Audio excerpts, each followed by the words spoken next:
So 2024 is already off to a bad start when it comes to Disney Star Wars and everything being led by Disney and Lucasfilm. As you all know, Sharmeen Obaid-Chinoy has already been really giving bad press for when it comes to the REY movie, also known as the new Jedi Order film, that's going to be released so far by May of 2026.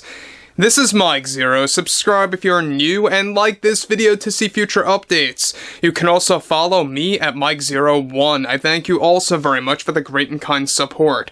So, the one bad thing about the upcoming REY-focused Star Wars film is that not only is it basically Star Wars Episode 10 without being called Episode 10, but it's also going to be the first Star Wars movie since 2019 that features a character that was so universally rejected by both hardcore and even casual Star Wars fans, mind you.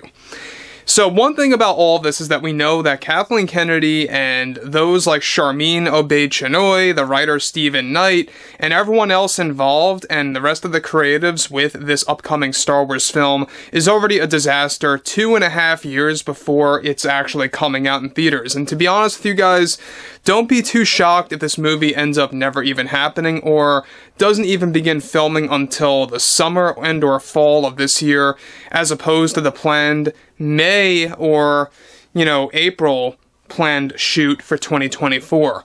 Now, what's interesting about all of this has a lot to do with Kathleen Kennedy's view of the upcoming REY-focused Star Wars film and all the backlash by, of course, the fans against Sharmeen Obaid-Chinoy.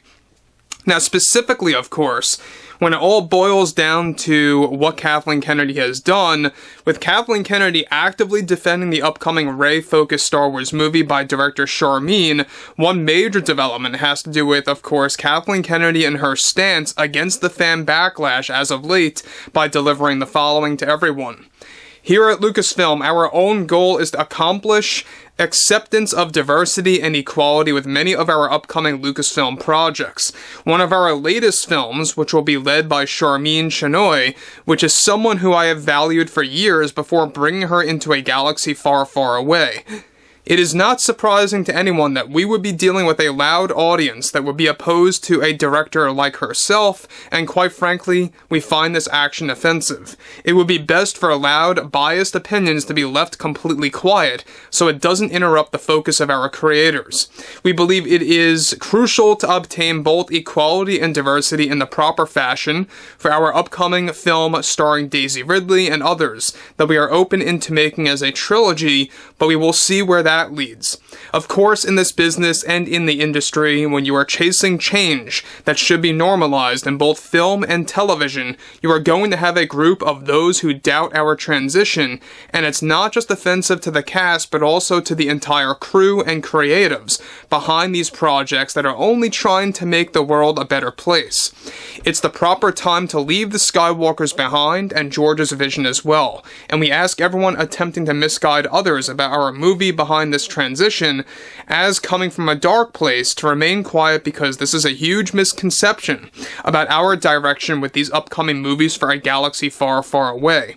We are proud to announce that our new films will be dedicated to promoting a female ensemble cast that will fit the narrative and story of the next generation of this massive franchise that George had created well over 40 years ago. Now guys, let me just stop here quick. Now, this is 100% fitting in with what Kathleen Kennedy talked about a couple of weeks ago about how The Acolyte is going to be what she calls the first all-female-led Star Wars TV show. And I'm thinking to myself, didn't we get that with the Ahsoka series? When you see how these producers like Kathleen Kennedy say such nonsense things to the general public, it really just goes to show you that they say things off the wall and really just go, of course, with, random, statements about how they want to approach these female ensemble casts when it comes to Star Wars, as if it was, of course, never done before. We got that with Ahsoka. That was obviously a female-driven TV show where some fans were having a lot of different opinions on exactly the direction of that show by Dave Filoni. Interestingly enough, though, when it comes to both The Acolyte and the upcoming REY film, they are doubling down on how heavy the usage of female leads are really going to be in the show and or movie by Sharmeen Obaid-Chinoy.